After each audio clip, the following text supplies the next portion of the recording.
Lockdown से पहले गीता के घर का नजारा कुछ ऐसा था कि रोहन ऑफिस जाता था और शिविन स्कूल। जिनके घर से जाने के बाद गीता काम खत्म करके बाकी समय आराम करती थी। लेकिन लॉकडाउन के बाद ऑफिस और स्कूल घर में ही खुल गए और इससे गीता का हाल वो तो आपको देखने में ही मजा आएगा। शिविन, ओ शिविन, महाराज उठने के लिए क्या 21 तोपों की सलामी लेंगे? अरे बिस्तर से बाहर निकल, ऑनलाइन क्लास स्टार्ट होने वाली है। अरे तुम भी हद करती हो, स्पीकर की तरह चिल्लाने की क्या जरूरत है? दिख नहीं रहा मेरी कॉन्फ्रेंस चल रही है। अब कैमरा और स्पीकर ऑन कर रहा हूँ, मुझे कोई शोर नहीं चाहिए। इस पर जैसे ही रोहन लैपटॉप का कैमरा और स्पीकर ऑन करता है तभी कुकर की सीटी बजती है। करा लो अब इसे चुप। लॉकडाउन नहीं हुआ, मेरी मौत का फरमान जारी हो गया। दोनों बाप बेटे ने नाक में दम किया हुआ है।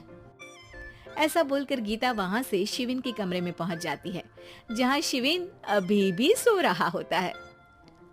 ओ आलसी, अब अगर 5 मिनट में नहीं उठाना तो आज तेरा गेम और यूट्यूब कैंसिल। माँ की बात सुनकर शिविन बिना 1 मिनट गंवाए उठ खड़ा होता है। उठ गया, अभी नहाकर भी आता हूँ। ये नाटक कहीं और, मुंह पर गीला कपड़ा मार और पढ़ने बैठ।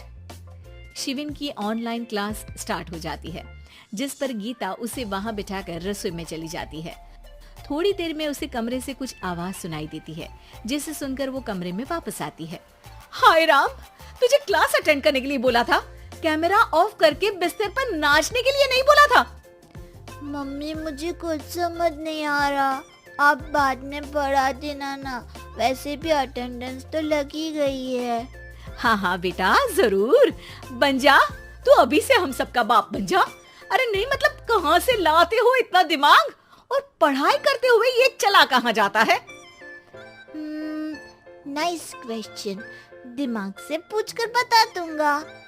शिविन की बातों से परेशान होकर गीता उसे मारने के लिए जैसे ही आगे बढ़ती है तभी वो कमरे से बाहर भाग जाता है।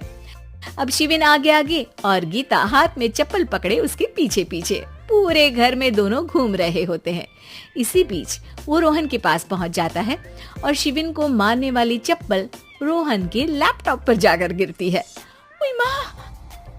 मम्मी, अब पापा को चप्पल मार रही हो? वो आज तक के रिपोर्टर, चुपचाप जाकर क्लास अटेंड कर ले, नहीं तो अगली तेरे पीछे लगेगी। इस पर शिविन वहाँ से चला जाता है, जिसके बाद रोहन गीता से कहता है, इस सर्कस के लिए कुछ बोलना चाहोगी? अरे क्या करूं, जब से तुम दोनों घर में रहने लगे हो, घर अपने आप ही सर्कस बन गया है और मैं तुम्हारी नौकर। कभी बेटी को संभालो तो कभी बाप के नखरे उठाओ।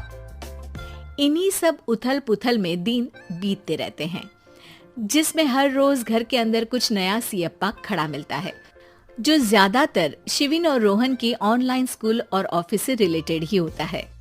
एक सुबह, शिविन चल उठ, आज की क्लास जल्दी है। कैमरा ऑफ करके आप अटेंड कर लो। अरे ऐसे छित्तर पड़ेंगे, दादी नानी सब एक साथ याद आ जाएंगी।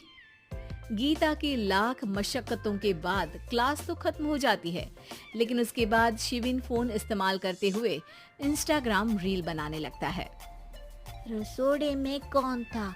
तुम थी, मैं थी, कौन था?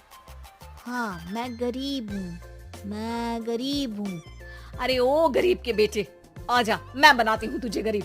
मैं बताती हूँ रसोड़े में कौन था। पढ़ाई करने बोलो तो इनकी माँ मर जाती है, और ये पागलपंतियाँ जितनी मर्जी करा लो। गीता शिविन को डांट रही होती है, तभी रोहन बीच में बोल पड़ता है। अरे बच्चा ही तो है, इतना गुस्सा क्यों कर रही हो? बेटे का साथ देने की इसी एक कोशिश में अब शिविन के साथ साथ रोहन भी गीता के गुस्से की सूली पर चढ़ जाता है। अगर बेटे पर इतना ही प्यार आ रहा है तो इसे क्लास अटेंड क्यों नहीं कराते? इसका होमवर्क क्यों नहीं कराते? उस समय तो बहुत जल्दी मीटिंग आ जाती है, वो काम मैं करूं और यहाँ इस बेफिजूली की चीज में तरफदारी करके बन जाओ महान। हे भगवान, कोई तो इनके ऑफिस और स्कूल खुलवाओ, मैं इन्हें और घर में नहीं सह सकती। अरे कुछ और मांग लेती, क्योंकि तुम्हारी ये विश इस साल तो पूरी होने से रही, कोरोना। हाय नास बेटे ने जिंदगी ही बर्बाद कर दी। खाए कोई पचाए कोई, कल मुझे चुन चुन कर सबको मेरी बद्दुआ लगेगी। उन्होंने दुनिया का और इन बाप बेटे दोनों ने मेरा जीना मुश्किल कर दिया। गीता वहाँ से चली जाती है, जिसके बाद रोहन शिविन से कहता है, अरे तुम्हारी मम्मी इतनी भड़की हुई क्यों है? आपकी वजह से पूरा समय घर में रहते हो और उस पर कोई काम कराने की जगह बस ऑर्डर देते रहते हो। अच्छा बेटे, सारा इल्जाम मुझ पर? पूरा दिन तो वो तुम पर ही चिल्लाती है। हाँ, मतलब दोनों का 50-50 है, कुछ करना पड़ेगा। वो कहते ना, make the best out of worst. I have an idea.